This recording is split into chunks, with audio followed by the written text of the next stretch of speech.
Entre telas e multiversos, o que buscamos pelas redes sociais nada mais é do que estar informados, além de conectados. Assim, desbravar o mundo sem muitas vezes sair do próprio lugar, com a ajuda de quem ilumina os caminhos para descobrir o que está trendando nos TTs, é viral ou até mesmo pode, deve e é notícia. Na conversa de hoje, eu recebo Giovana Braga, jornalista, para falar sobre comunicação na era digital e sobre o encontro das gerações.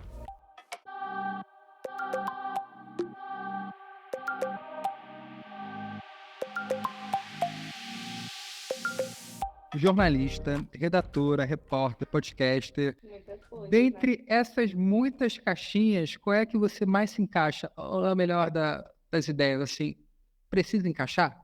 Exatamente. Olha, esse assunto já foi papo da minha terapia, de verdade. Porque eu me sinto muito múltipla. Eu sinto que eu tenho várias vertentes. E aí, quando as pessoas perguntam o que que eu sou, eu fico com muita dificuldade. Ah, eu sou jornalista, sou criadora de conteúdo, eu sou redatora, eu sou repórter, eu sou podcaster. Então, é uma loucura na minha cabeça que eu cheguei à conclusão de que tá tudo bem ser múltipla e que eu vou abraçar a minha multiplicidade. Porque eu realmente sou assim, esse é o meu jeito, então eu não posso negar quem eu sou. E realmente ser desse jeito, até agora, tem me feito muito bem, porque me abre diferentes portas em diferentes caminhos. Então, eu entendi que eu sou mesmo múltipla. Multiplicidade. Eu vou pegar esse gancho porque quando na verdade eu te faço essa pergunta das fichinhas, até mesmo por conta da nossa proximidade de idade, eu penso que a nossa geração, ela é muito marcada por isso. Você sente também que, além de você, o seu entorno também está sendo moldado por essa multiplicidade, essa coisa de não caber nas caixinhas? 100%. E tem outro ponto também, que a nossa multiplicidade, pela forma que a gente consome conteúdo, por exemplo, eu gosto muito de consumir diversos conteúdos de criadores totalmente diferentes, de nichos diferentes, e nem por isso eu acho que eu vou, sei lá, gostar só de um determinado assunto, entendeu? Então, eu realmente acredito que a gente pode, assim, ser diverso, tá tudo bem, sabe? A nossa geração é assim, eu acho muito que porque a gente cresceu com as redes sociais também, então a gente entende que isso não é um defeito, não é um problema, tá tudo certo. A gente, geração Z. Tô geração Z.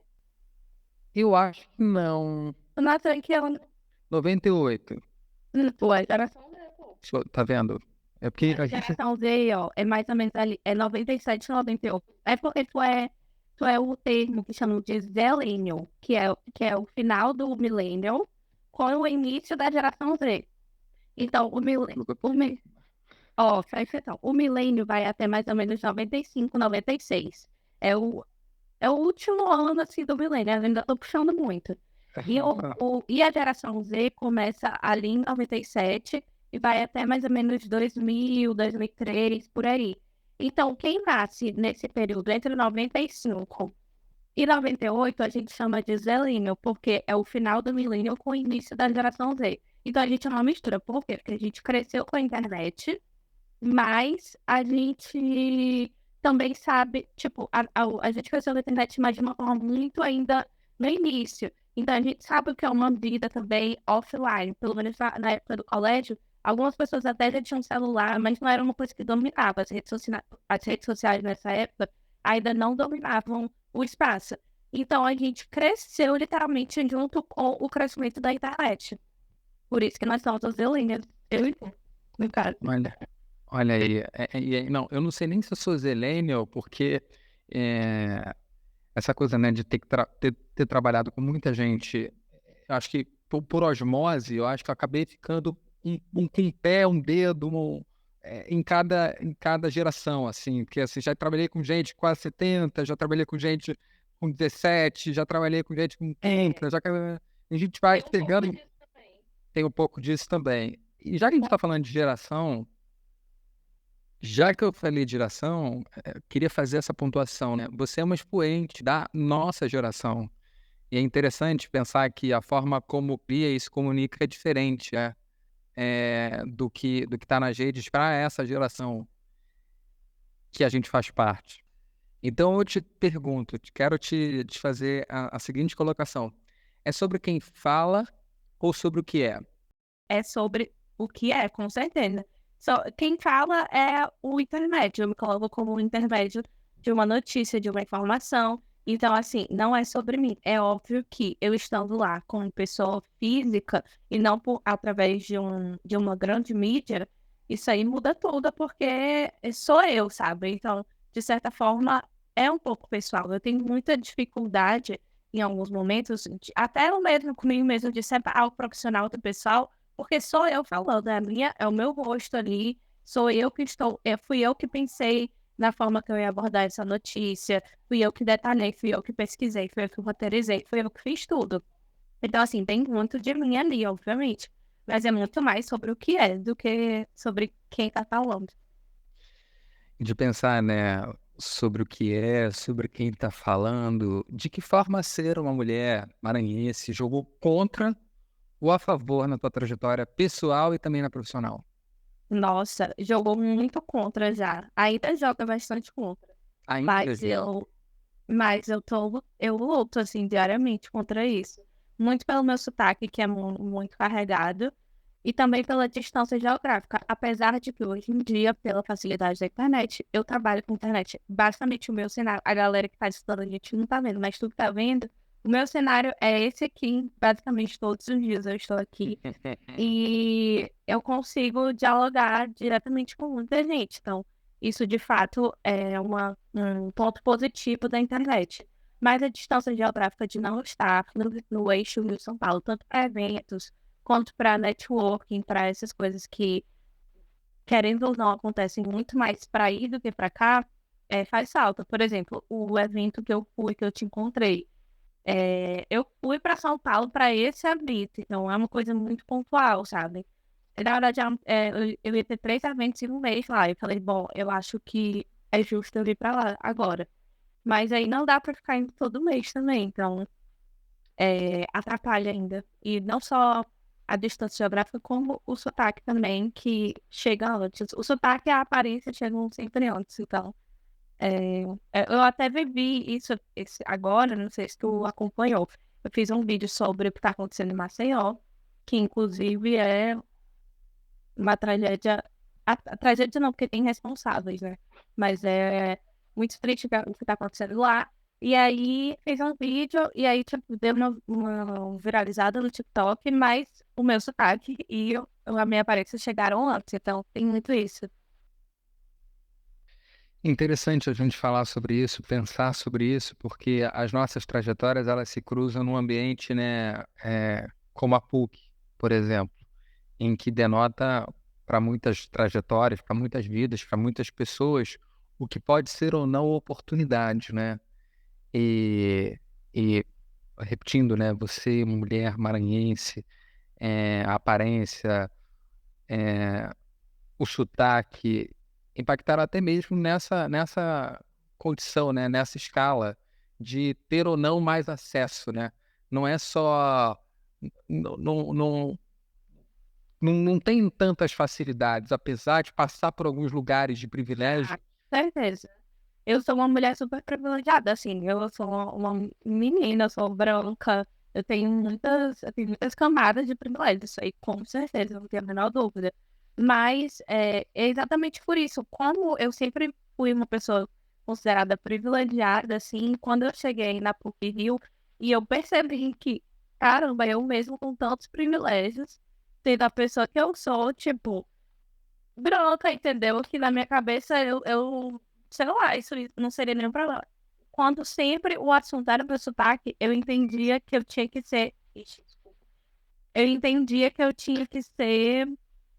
é, Tinha que ser mais, entendeu? Eu tinha que sempre apresentar um pouco mais para que isso não fosse um assunto. Que loucura, que loucura. E na verdade é como a gente acaba vendo ou lidando com as imposições do nosso contexto, né? Não só pessoal, mas também o contexto, aquilo que é imposto pela profissão, né? E dentro daquele ambiente, né? O que é o da formação, isso fica ainda mais extremado porque é para onde a gente está, com quem a gente está trocando e que vai ser, se não o nosso colega, nosso chefe, né? Em algum Sim, momento. Exatamente. Imersa nessa dinâmica de pensamento e ação, apesar de todas as desigualdades no Brasil e que a gente consegue ver na tua trajetória, a comunicação foi uma ferramenta de trabalho, na verdade, um instrumento que fez você romper essas barreiras todas. E é muito interessante porque os seus vídeos, justamente, eles prendem, eles cativam a gente, cativam o público. E isso está denotado em números, eu não estou mentindo, né? No TikTok, por exemplo, você tem mais de 171 mil seguidores. E falando de informação, que você mesmo disse ser uma formiga dela. Então vamos lá. O que vem primeiro? Ser nativa desse momento ou a jornalista que pensa e quer pautar o que as pessoas precisam saber? Cara, eu acho que é um mix, é uma mistura dos dois, obviamente, mas ser uma nativa digital ajuda muito, porque em diversas podcasts que eu vou, ou palestras que eu tô, as pessoas sempre perguntam qual é a estratégia, como é que tu faz. E eu acho que eu não tenho, de verdade, a minha estratégia surge muito depois. Em primeiro lugar, sempre vem a minha intuição. Eu sempre estou muito de olho no que está acontecendo. Eu acordo, a primeira coisa que eu faço é olhar o The News, é olhar o site, os principais portais de notícia. Então, assim, eu estou muito ligada no que está acontecendo no mundo para eu ter uma dimensão do que as pessoas que me acompanham querem ouvir e querem saber. Então, eu acho que eu entendo, assim, modéstia à parte, muito bem do que as pessoas querem consumir em relação à minha geração e também a outras gerações, porque no TikTok eu tenho muitos seguidores mais velhos, uma geração um pouco mais velha, que usa muito o TikTok e que gosta de estar atualizado e de uma forma rápida, com uma linguagem simples. É um artifício que eu uso, eu tento sempre mastigar muito a notícia. Então tá sempre tudo muito mastigado ali, para que a pessoa realmente não tenha, eu não dou nenhum trabalho para a pessoa. E por outro lado, isso é uma problemática, porque cai um pouco nessa ideia de que a pessoa não precisa pensar tanto e que ela tá ali acomodada. Mas a dinâmica do TikTok é essa, a galera tá ali para consumir. Então, eu encontrei um espaço ali dentro dessa dinâmica que funciona muito e funciona bem. Eu vou te ser bem sincero. A grande verdade é que eu queria essa entrevista para que você me passasse assim o caminho das rosas, assim, brincadeira. Tudo é interesse, tudo é interesse, tudo é interesse. Porque, diga, Não, eu ia falar que muita gente pergunta e eu realmente não consigo bolar uma mega estratégia. Eu consigo. se conseguisse, estaria dando dinheiro, né, Giovana? É, Não é. As pessoas acham que o nosso trabalho é muito fácil, né? Eu, por exemplo, não conseguiria fazer com tanta maestria o que você faz nas redes, sendo comunicadora. Apesar de ser comunicador, eu tenho uma total vergonha, uma vergonha, bate uma insegurança, sim. e que talvez a minha forma, né, que chega às pessoas é sempre o texto, por exemplo, não à toa eu sou colunista, mas Eu acho que isso é muito característico, por exemplo, os teus textos são impecáveis. Então, assim, tem um pouco disso, sabe? O que a gente tem, assim, de melhor e vai aperfeiçoando. Mas eu acho que com o vídeo todo mundo. Pra mim é questão de prática, de verdade. É você praticar, praticar. Eu comecei a gravar vídeos, assim, sobre notícias, informação, durante a pandemia. Tudo começou na pandemia. Eu estava terminando a minha faculdade, terminando a faculdade de jornalismo, e eu estava fazendo aqui de São Luís, estudando na PUC-Rio, porque a gente estava na pandemia, e estava me formando, precisava de um tema de TCC. E aí decidi que o tema do meu TCC seria sobre a infodemia, que era a doença da informação que a gente estava vivendo junto com a pandemia. E é um termo novo que surgiu com o início da pandemia. E eu, cara, eu vou pegar esse termo e vou acompanhar todas as notícias que estão acontecendo e vou falar sobre isso. Tanto que o meu TCC foi o primeiro da PUC que tratou a infodemia no campus da comunicação.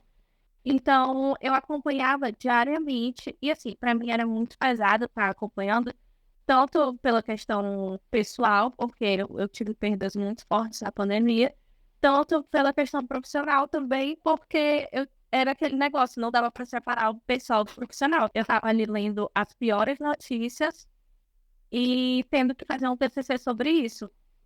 Então, eu comecei ali. E aí eu pegava como foi essa transição para as redes sociais. Eu pegava essas informações e transformava em utilidade pública no Instagram, nos stories. Só que realmente era uma coisa muito local. Então, por exemplo, eu lembro que estava tendo um rodízio de carro, isso foi muito marcante. Estava tendo um rodízio de carro, eu não lembro direito, mas só podia sair determinados carros por conta da pandemia, uma coisa assim, aqui na minha cidade mesmo. E aí eu fazia todo dia um relatório divulgando o que podia sair, o que não podia. Eu realmente fazia um serviço que hoje eu vejo que foi de utilidade pública mesmo. Porque eu entendia que estava tendo muita dificuldade de informação. Pode ou não pode, usa máscara ou não usa, faz isso ou não faz. Então, era um momento muito delicado que eu, por estar estudando isso, conseguia trazer essa informação com fontes confiáveis, realmente dando um olhar mais seguro sobre isso, mostrando para as pessoas que eu estava estudando, que eu estava me dedicando e que não eram informações tiradas de qualquer lugar, que realmente eu tinha uma apuração, tinha um momento de entender essas notícias. E fiz isso durante muito tempo na pandemia, assim, até final de 2021 eu fiquei fazendo isso. E aí, esse meu primeiro vídeo sobre a pandemia foi o primeiro, assim, era só Instagram, ainda nem tinha TikTok. Foi o primeiro que, entre aspas, viralizou. Não viralizou, mas na época, na minha cabeça, tinha viralizado por conta que atingiu muitas pessoas da minha cidade. Então, chegou muitos seguidores porque eles estavam interessados em entender o que a gente estava vivendo. E aí, depois disso, que eu migrei para o TikTok, eu só fui para o TikTok porque eu queria aprender, porque eu achava a edição do TikTok muito boa, mas era para exportar o vídeo para o Instagram, eu não tinha nenhum interesse no TikTok. Só que aí, ali no TikTok, era ainda o alcance, eu não tinha ideia disso, mas o alcance ali era ainda maior. Então, eu comecei a explorar não só temas locais, mas temas globais também, internacionais. Então, eu falei, por exemplo, das meninas do Afeganistão, que eu lembro que foi um dos primeiros vídeos meu lá que pegou, assim, 3 milhões de visualizações. Isso em 2021, mais ou menos. E ali eu entendi, caramba, eu não, eu posso falar de temas nacionais e globais também, não só locais. Então, foi quando tudo começou e aí eu comecei a investir em outros temas, apesar de que hoje em dia eu gosto muito de fazer um movimento do noticiário Norte-Nordeste. Nossa, eu tô falando muito do... Caramba, eu tô falando, eu vou continuar. Por favor. Mas porque a última pessoa que pode falar muito que sou eu. E eu tô num momento que eu gosto muito de dar ênfase para as notícias Norte-Nordeste, justamente no ato de protesto mesmo, Claro, contra essa claro. centralização no eixo Rio-São Paulo. Então, assim, até a forma que as nossas notícias são contadas pelo que se colocam como jornais nacionais, tipo, diversos jornais nacionais, é muito de uma visão de um lugar sudestino. Então, assim, cara, eu quero que a gente conte as nossas próprias notícias, que a gente conte a nossa própria história e que seja visto como nacional, sabe? E que tenha esse teor nacional. Porque a gente é nacional, a gente não tá fora do Brasil. É. Tipo assim, toda notícia que sai do Rio ou de São Paulo é uma notícia nacional. A notícia que sai do Nordeste, ou do Norte ainda também, muito forte, é uma notícia local, é uma notícia de lá, entendeu? De um lugar afastado, de um lugar distante. Então, isso é uma coisa que me incomoda, é uma coisa que eu tô todos os dias, em todos os meus vídeos, tentando é, deixar isso claro e cada vez mais frisar isso e ocupar os espaços que são nossos mesmo. É interessante te ouvir falando isso, porque me vem muito à cabeça, né, por ser uma pessoa muito ávida pela profissão, pelo ofício mesmo da comunicação, além de ser essa comunicadora, me bate assim, o que que para Giovana hoje é importante que quem faz comunicação precise entender? Você precisa entender que você está num lugar de pavimentação. Então, assim, a informação, ela é o primeiro passo para qualquer tipo de mobilização, de mudança, de melhora, de acessibilidade. Então, tudo para mim começa com a informação. Então, quem está na comunicação, você está num lugar de asfaltar mesmo, de mostrar os dados, de revelar o que está acontecendo, de ter essa linguagem simplificada, porque é através dessa informação, é através dessa notícia e dessa forma de comunicar que a gente consegue promover mudanças. Porque em- se você não sabe sobre determinado assunto, se você não sabe de determinada realidade, se você não tem acesso ao que está acontecendo em determinado local, como você vai se mobilizar? Como é que você vai poder agir ou tentar fazer algum tipo de mudança? Por exemplo, o Brasil tem 9 milhões de pessoas analfabetas. Isso em 2023, até hoje. 5 milhões dessas pessoas estão no Nordeste. É um número muito grande, muito expressivo. E isso a gente está falando de um momento em que já tem rede social, que já tem acesso à informação, que a gente já considera que a gente passou, já não está mais naquele primeiro momento do digital. Acho que a gente já está num segundo momento. E mesmo assim, mesmo com esse acesso, existe ainda muito déficit, muita gente que não tem esse acesso. Então, para mim, eu ocupo e acho que todo bom comunicador deve se colocar nesse local de pavimentação, de realmente construção de sociedade. Gio, te assusta ter conseguido virar dessa forma, falando sobre comunicação, sendo uma comunicadora, disponibilizando gratuitamente, né, esse trabalho nas redes sociais, ter virado tema de um TCC? Caramba, esse aí foi um grande momento. Eu fiquei muito impressionada com a qualidade do TCC, de verdade. Eu assistindo aquilo não parecia que era um TCC sobre o meu trabalho, entendeu? Para mim parecia que era um TCC sobre o trabalho de outra pessoa, porque eu fiquei orgulhosa, assim. Às vezes a gente se cobra tanto, né? Eu sou uma pessoa que eu me cobro muito e que eu diria que eu mais me cobro do que eu me celebro. Então, quando teve esse SCC, eu fiquei orgulhosa, de certa forma, do que eu estou construindo. Ela Eu pedi depois para a Vanessa, a gente virou amigas, enfim, né? Eu fui até a cidade dela, assisti o TCC dela presencialmente, eu fui até lá, fiz questão de ir até lá, assistir esse TCC, porque para mim foi muito simbólico. Ela é uma menina de Picos, do interior do Piauí, ela mora no sertão piauiense mesmo, e ela me acompanha muito, principalmente no TikTok.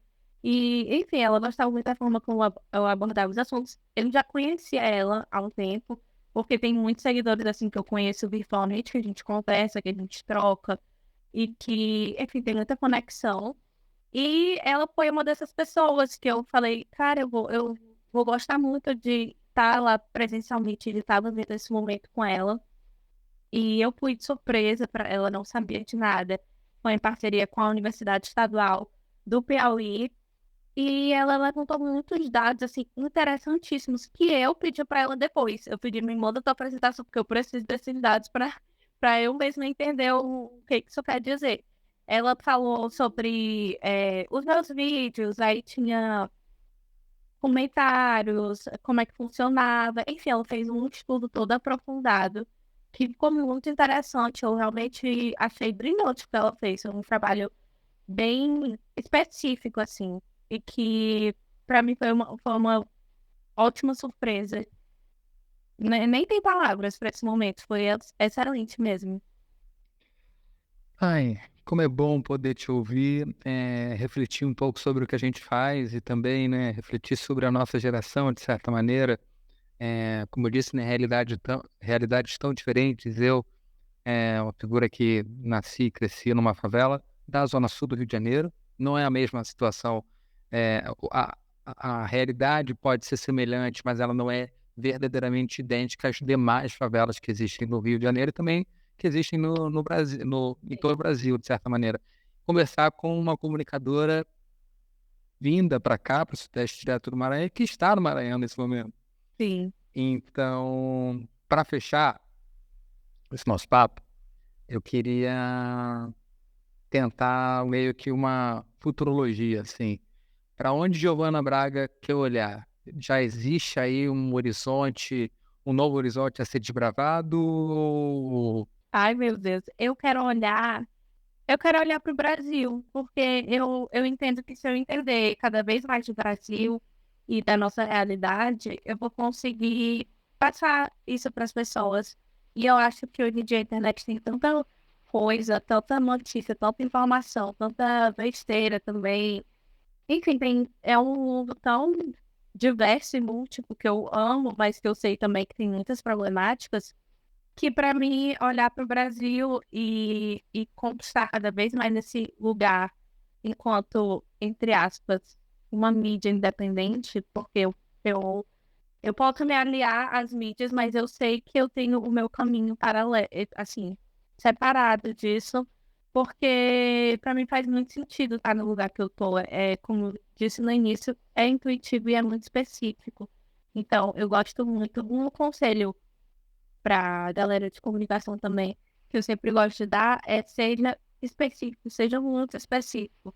Então, se você vai falar sobre determinado assunto, procure saber cada detalhe dessa informação, dessa notícia, vá atrás, sabe? Hoje em dia a gente tem a internet que dá para usar muito ao nosso favor, olhando para boas referências. Se você buscar boas referências, dá para encontrar muita coisa legal e fazer conexões muito boas.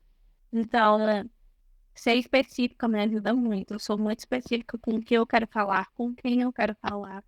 E tudo isso me ajuda a traçar, a estar nesse caminho, né? Tá traçando. Tudo para mim é novo também, é tudo uma grande descoberta.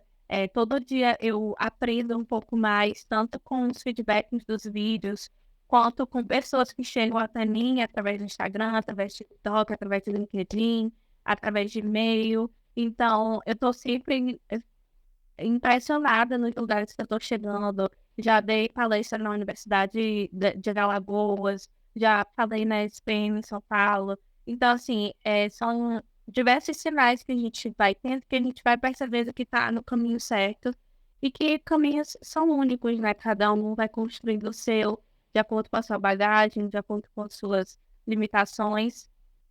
E faz tudo muito sentido para mim, no momento que a gente está vivendo, com a idade que eu tenho. Enfim, eu realmente tento curtir um pouco mais esse processo para que isso não vire um fardo também, porque trabalhar com internet pode virar um fardo. Pode ser uma coisa de caramba, mais uma vez, sei lá, um vídeo não deu certo, ou então tá tendo muitos comentários sobre determinada coisa que não era para ser esse o foco. Então, vai muito assim de você ter a sua cabeça no lugar e saber que você está construindo uma coisa que é maior do que essas pequenezas. Pequenezas existe do dia a dia.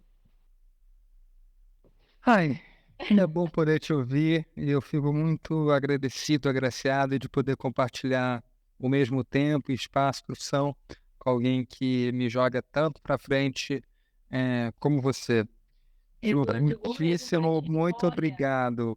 ó, É, coisa. ah, Eu quero muito ainda, tô aqui deixando nessa entrevista bem claro pra gente lembrar depois que a gente ah, trabalha juntos, foi não, algum ia falar isso agora, não, ia falar isso agora. Eu quero pelo ter a amor de chance, Deus. eu quero ter a chance de contar para os meus, para as minhas linhagens, assim, que eu trabalhei com Giovana Braga. Eu quero muito, sério, acho que tá faltando esse momento. Tá vendo? A gente, ó, a galera que estiver escutando aí a gente, marcas Não interessadas, tá vendo? interessadas, aqui temos uma ótima dupla, Não é. entendeu? Giovana e Edu, que empresta. Jô, onde as pessoas podem te encontrar nas redes sociais? Ó, no Instagram é @Giovana Braga, Giovana. E tem Giovana com dois N's, tem Giovana com E, mas é Giovana normalzinho mesmo. @Giovana Braga. No TikTok eu tô vendo um conflito, porque o meu arroba é um arroba que eu não queria, porque o arroba Giovana Braga já existe lá. Então, até 2023 vai ser esse, mas vai mudar no que vem, aí você tem que ver no Instagram. Mas, por enquanto, é @dica.decolina. Justamente porque no começo eu não...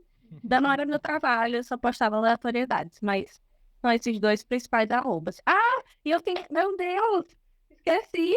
Tá vendo? Já ia esquecer do podcast? Eu tenho um podcast, um jornalcast. O nome é adotado por mim, um jornalcast, em que eu comento notícias, tento centralizar um pouco mais no Norte e Nordeste, dando esse tom de nacionalidade, porque nós somos nacionais também, mas obviamente abordo também qualquer assunto que esteja relevante, que esteja em alta no Brasil, que seja necessário também ser falado, que as pessoas precisem olhar para esse assunto, e assuntos globais também, internacionais, guerras, etc.